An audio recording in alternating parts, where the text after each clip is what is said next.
Let's spend some time talking about the new passives for the Dalaran Heist. Hey, buddy, watch this.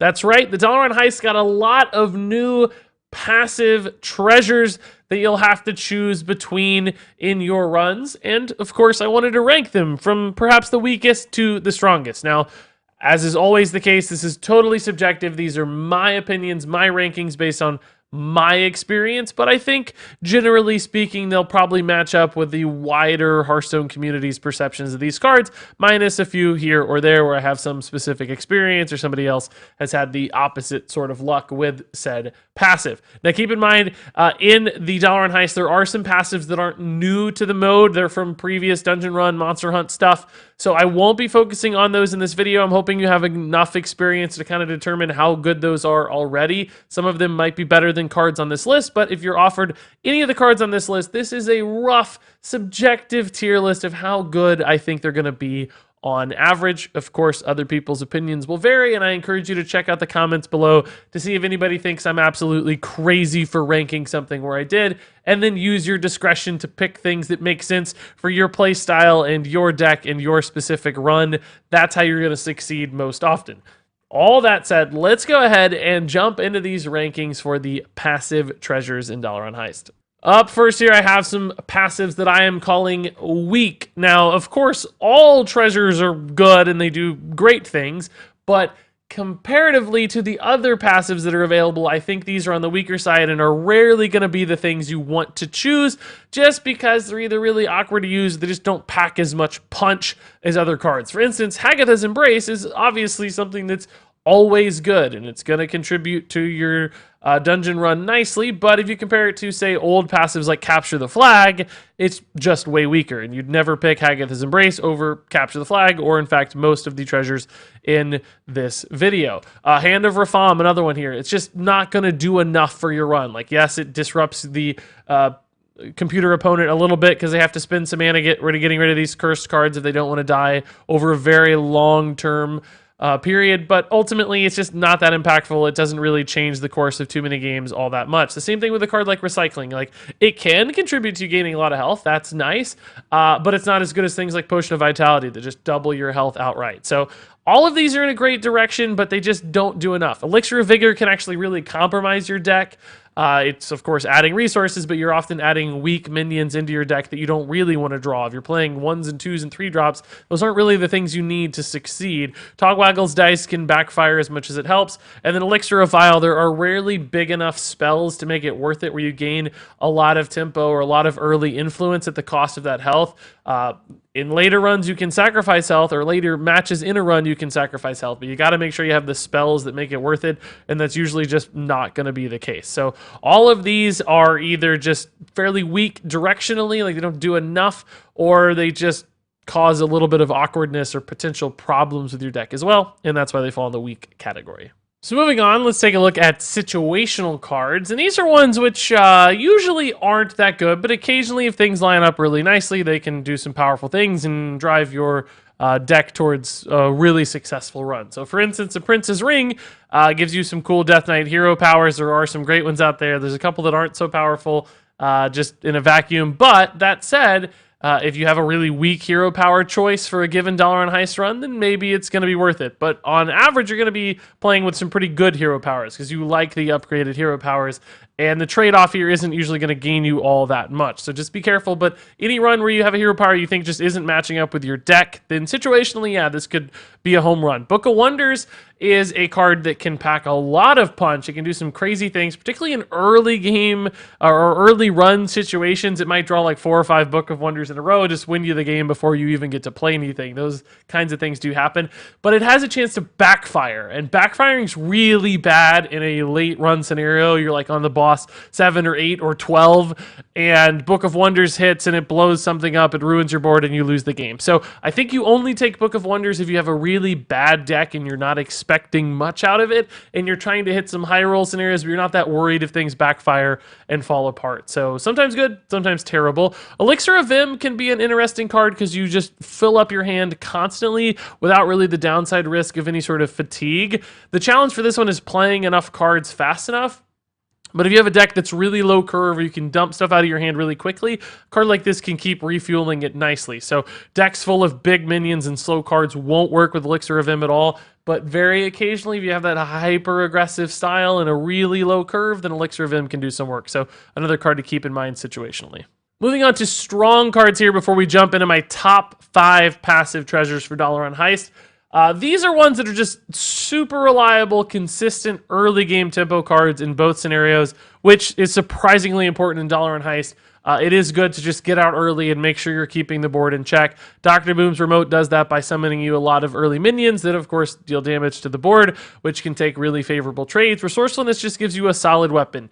And if it was just a random weapon, I think it'd be pretty bad because random weapons aren't that good on average. But it turns out random weapons +1/+1 are actually decent. And sometimes you can get absolutely nutty weapons off of this as well that just outright win you games just because there's like so much damage or so much board clear available and you can just take great trades through the first 4 or 5 turns of the game. So resourcefulness to me didn't look good at first, but the more I played with it, the more and more I like it, and I think it does offer so much consistency. Even though it's random, there's just that always reliable, you're going to be able to do something halfway decent. There's the very occasional things like Alaneth that can ruin your day, but you can break an Alaneth when it has attack, so even that is not that risky and can just get you a ton of resources. So works out really nicely in both of these just to give you that nice early start, and although they're not as powerful as the passives we're going to talk about here in the top 5, they are both still quite reliable and good to have. All right, so moving into my top 5 passive treasures here, new to the Dalaran Heist, we have Stargazing at number 5.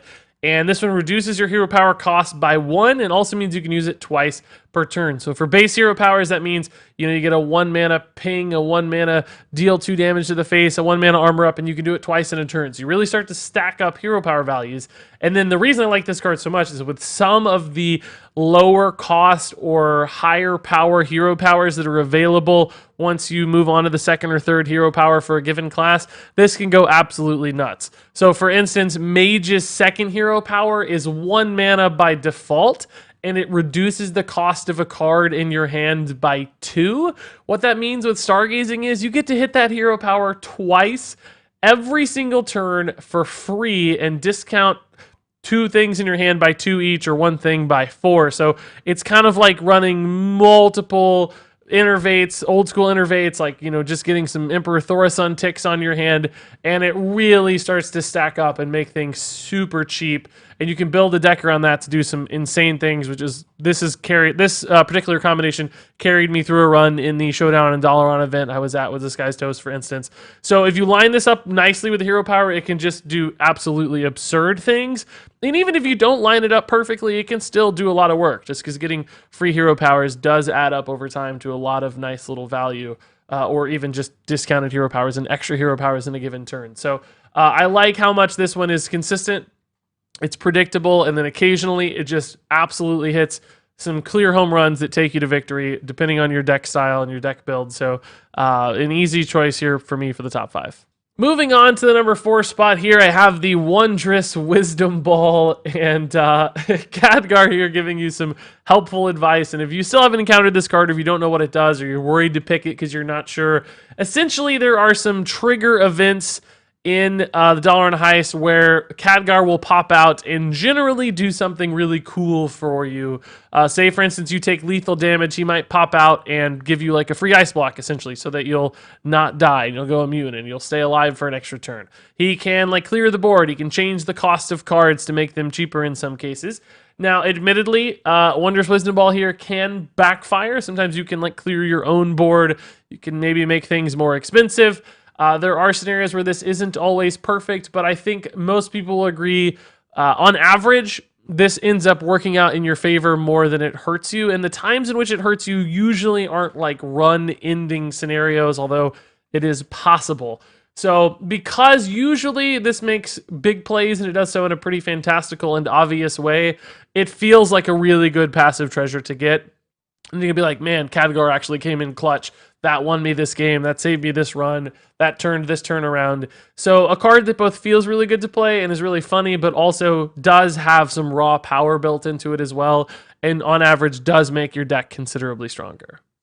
Moving on to my top 3 here, starting off with Emerald Goggles. And you guys will know, I think I prefer really consistent effects, things that you know how they're going to work and they work all the time. So although some people might think Wondrous Wisdom Ball is like the best passive treasure in the game, I think it's solid, but things that I know I can count on and I can build my plays around are the sorts of things I like the most. That's why a card like Emerald Goggles is really rewarding to me, but also very powerful. The leftmost card in your hand costs 2 less. So you've got this sliding discount that exists in your hand. If you line up your turns really well and you build your deck in a specific way, you can do some crazy things to just cheat out a ton of cards a lot faster. Because, you know, you're playing a 0 mana 2-drop, and then you get a 3-drop that's 1 mana, and then a 4-drop that's 2 mana, and so on. And you just basically are chaining this discount. And occasionally you can play 3 or 4 extra cards in a turn because you got stuff that's all getting reduced down to 0. So really high tempo sort of card. Now, it occasionally can get stalled if you get like a Lich King stuck in that leftmost spot, but even then, you got a 6 mana Lich King. So in the scenarios where this does get stalled out, in the early game, it still tends to reward you in the mid to late game because then you're playing much bigger stuff much faster. You're ramping out your aggressive threat sooner than you should. So even when it stalls out, I think it's still a pretty powerful sort of card. Even though you might miss a few turns at the beginning of the game, you can help swing the game even harder later, and then it just starts working out in your favor to dump a lot of stuff onto the board. So really, cost discounts in Hearthstone, as we've seen, are very powerful sorts of things. When you can infuse that much extra stuff onto the board, you're usually rewarded, and Emerald Goggles allows you to do exactly that. Moving on to my number 2 spot here, I have Rocket Backpacks. Your minions have Rush, and we all know Rush is good. Being able to immediately impact the board, take trades, set up value trades, all those things are great.